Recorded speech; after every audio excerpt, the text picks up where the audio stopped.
சென்னை மெரினாவில் 50 ஏக்கர் பரப்பளவில் நீலக்கொடி கடற்கரை திட்டம் தயாராகி வருகிறது.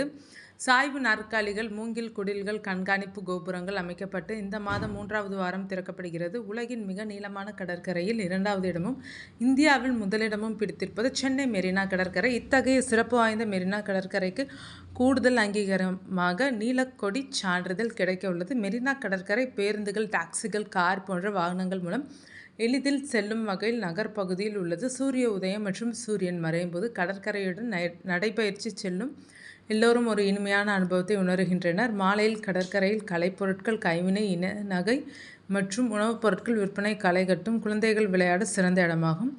இதேபோன்று சென்னையில் பெசன்ட் நகர் கடற்கரை, பாலவாக்கம், திருவான்மியூர் உள்ளிட்ட கடற்கரைகளும் மேம்படுத்த பணிகள் வேகமாக நடந்து வருகின்றனர். இதனால் சென்னை கடற்கரைகளுக்கு சுற்றுலா பயணிகள் எண்ணிக்கை நாள்தோறும் அதிகரித்து வருகிறது.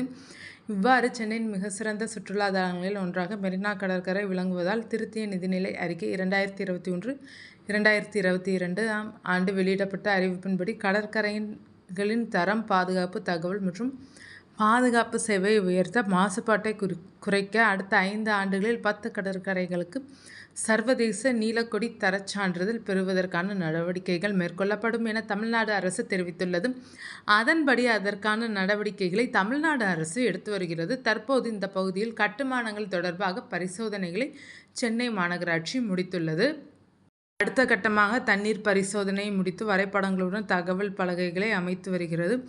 250 ஏக்கரில் மெரினாவில் மற்றொரு நீலக்கொடி நீட்டிப்பும் திட்டமிடப்பட்டுள்ளது. மெரினா கடற்கரையில் அண்ணா நீச்சல் குளம் அருகே உள்ள 50 ஏக்கர் பகுதி விரைவில் நீலக்கொடி மண்டலமாக மாற உள்ளது. ரூபாய் 6 கோடி நிதியுதவியுடன் சாய்ந்த இருக்கைகள், சிற்றண்டி சாலை, வெளிப்புற ஜிம்கள் மற்றும் கண்காணிப்பு அமைப்பு, நவீன நடக்கும் பாதைகள் ஆகியவை இடம்பெற உள்ளது. இங்கு வணிகர்கள் கடை போடுவது தடை செய்யப்பட்டுள்ளது. சென்னை மாநகராட்சி மெரினா முழுவதும் படிப்படியாக இதேபோல் மறுசீரமைக்க திட்டமிட்டுள்ளது.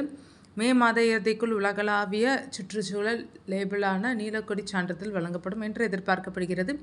சென்னையின் முக்கிய அடையாளங்களில் ஒன்றான மெரினா கடற்கரை புகழ்பெற்ற நீலக்கொடி சான்றிதழை பெற உள்ளது. தற்போது தமிழகத்தின் ஒரே நீலக்கொடி கடற்கரையாக செங்கல்பட்டு மாவட்டம் கோவளம் கடற்கரை உள்ளது. இந்த சான்றிதழ் தூய்மை, பாதுகாப்பு மற்றும் கடற்கரையின் நிலைமை உள்ளிட்ட சர்வதேச தரங்களை பூர்த்தி செய்யும் கடற்கரைகளுக்கு மட்டுமே வழங்கப்படும். ரூபாய் 1675 கோடியில் கடலோர மேம்பாட்டு திட்டம் தொடங்கியுள்ளதாக தமிழ்நாடு அரசு அறிவித்துள்ளது. இதன் ஒரு கட்டமாக சென்னை மெரினா கடற்கரையை அடியோடு மாற்ற முடிவு செய்துள்ளனர்.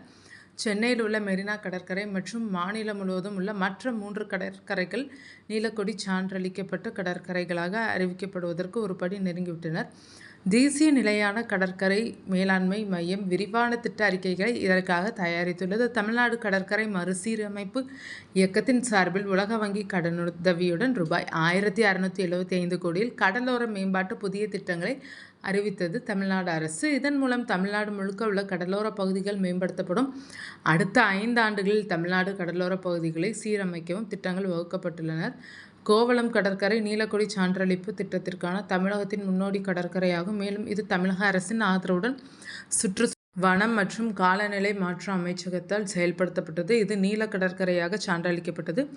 மெரினா நீலக்கொடி கடற்கரையை மே 3வது வாரத்தில் திறந்து வைக்க முடிவு செய்யப்பட்டுள்ளது. இது குறித்து சென்னை மாநகராட்சி அதிகாரி கூறியதாவது: 50 ஏக்கர் பரப்பளவில் மெரினா கடற்கரை புது பொலிவுடன் தயாராகி வருகிறது. மெரினா கடற்கரையில் சாய்வு நாற்காலிகள், மூங்கில் குடில்கள், கண்காணிப்பு கோபுரங்கள் அனைத்தும் தயாராகிவிட்டது. மேலும் கழிவறைகள், சுற்றுலா பயணிகள் தங்கும் இடங்கள், குளியலறைகள் கட்டும் பணிகள் அனைத்தும் இறுதி கட்டத்தை நெருங்கியுள்ளனர். இன்னும் ஒரு வாரத்தில் அனைத்து பணிகளும் நிறைவடையும். தண்ணீர் மாதிரிகள் பரிசோதனை நிறைவடைந்துள்ளது.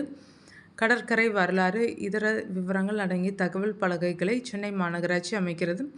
இந்த கடற்கரைக்கு வர கட்டணம் எதுவும் கிடையாது. டெண்டர் நிபந்தனைகளில் இருந்த தடைகள் எல்லாம் நீக்கப்பட்டுள்ளது. கடற்கரையில் எந்த தடையும் இருக்காது. கடற்கரையை பராமரிக்க ஒரு கான்ட்ராக்டரை நியமிக்க முடிவு செய்துள்ளனர். 3 வருடத்திற்கு 6 கோடி ரூபாய் செலவாகும். சுமார் 12 துப்புரவு பணியாளர்கள் வேலை செய்வார்கள். இந்த செலவை சென்னை மாநகராட்சியை ஏற்கும். ராயபுரம் மண்டலத்தில் குப்பையை சுத்தம் செய்யும் உர்பேசர் சுமித் நிறுவனத்திற்கு இந்த ப்ளூ பிளாக் கடற்கரையை பராமரிக்கும் கூடுதல் பொறுப்பு கொடுக்க இருக்கிறார்கள். மெரினாவில் 250 ஏக்கரில் மற்றொரு ப்ளூ பிளாக் கடற்கரையை உருவாக்க திட்டம் இருக்கிறது. இவ்வாறு கூறினார்.